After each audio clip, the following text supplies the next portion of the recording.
Hello guys, nandito naman tayo kasi maraming tatanong kung ano ba talaga si Word Up. Scam ba yan? Ano ba yan?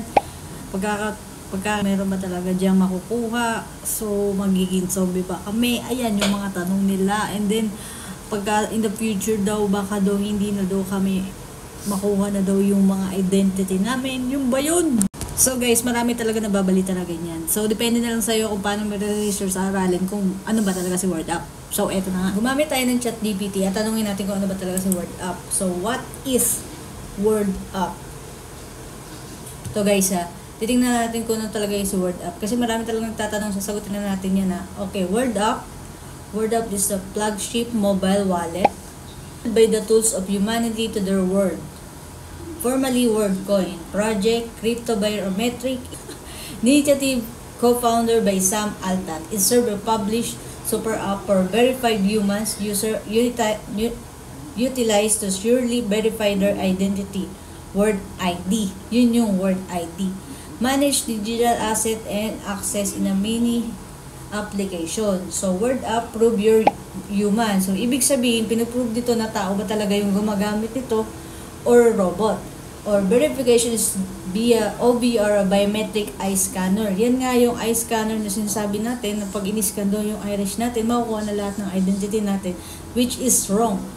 You receive a Word ID, privacy preserving proof, uniqueness that enable sign-in across pattern, website and apps, and avoiding of sharing personal info or name. Ang ibig sabihin yan, hindi basta yung identity mo. Kung in-irish scan ka lang, hindi man nakaw yung identity mo. Oh my God, ano ba naman kasi yan? WorldCoin is a wallet for crypto or digital money.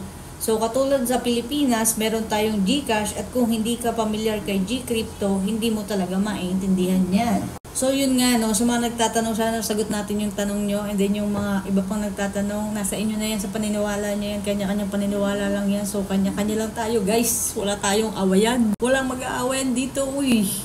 So, mga nagtatanong, bakit nagbibigay ng free coin si Word Up? Kasi, reward ho yan sa atin. Katulad na lang, example natin si GCash, nagpapamigay ho siya ng token sa atin, nung bago pa lang sa GCash, may 50 pesos tayong nare-receive once na nag-invite tayo. Tama ba?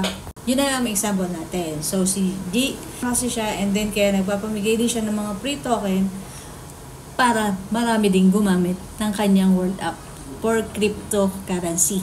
So, yun lang sana nasagot ko yung tanong nyo. And then, pwede pa kayong mag-research or hindi ko rin kasi alam lahat yan.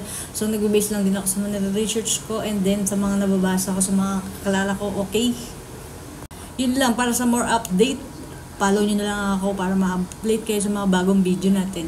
And then, tutorial, para maiwasan nyo yung mga scam. Okay?